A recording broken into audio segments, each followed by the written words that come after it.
علم نور ہے، علم کاروبار نہیں ہے، یاد رکھیے۔ علم نسلوں کو منور کرنے والا ہے، علم نسلوں کو ان کی منزل مقصود تک پہنچانے والا ہے۔ دنیا کی قوموں میں ہمیشہ اہل علم نے سرداری کی ہے، دنیا کو جو ہیڈ کیا ہے وہ ہمیشہ اہل علم نے کیا ہے۔ علم جو ہے وہی سرداری عطا کرتا ہے، وہی انسان کو بڑا بناتا ہے۔ کئی لوگ آپ دیکھیں ہمارے علماء میں، فقہاء میں، محدثین میں، مفسرین میں، جن کے خاندان بڑے نہیں تھے لیکن جس زمانے میں وہ پیدا ہوئے، علم سیکھا، علم پھیلایا، اس دور کے بڑے بڑے لوگ تھے، لیکن آج جو ہے ان کا نام و نشان نہیں ہے۔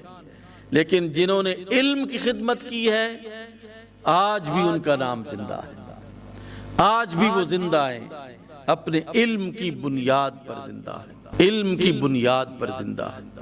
امام اعظم ابو حنیفہ جن کو ہم فالو کرتے ہیں، آپ دیکھیں بنو امیہ کے بڑے بڑے جو بادشاہ تھے، انہوں نے بہت زیادہ آپ کو تکالیف دی۔ آپ کی موت جو ہے وہ زندان میں ہوتی ہے، لیکن زندان میں موت دینے والے حرف غلط کی طرح مٹ گئے ہیں۔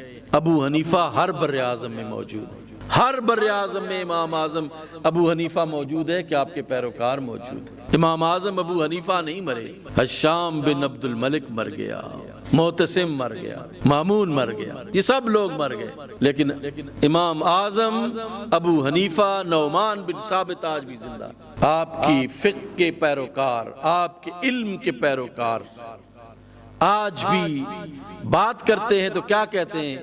امام اعظم ابو حنیفہ نے یہ فرمایا، امام اعظم ابو حنیفہ کا یہ مسلک، امام اعظم ابو حنیفہ نے اس طرح نماز پڑھنے کا حکم دیا ہے، تحقیق کی ہے، ریسرچ کی ہے۔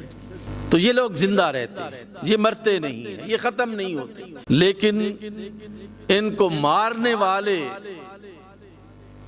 مر گئے اور ختم ہو گئے، لیکن یہ نہ مر سکے ان سے۔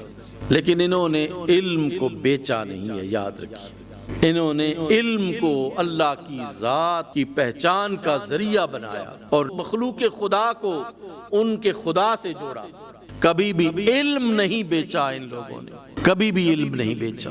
یہ علم کو ہمیشہ ایک عبادت سمجھ کر پھیلانے والے لوگ تھے، اور ہمیشہ انہوں نے علم کو پھیلایا۔ اور ان کی ایک اور کوالٹی یہ تھی کہ انہوں نے بادشاہوں کے درباروں میں جا کر علم کی توہین نہیں کی۔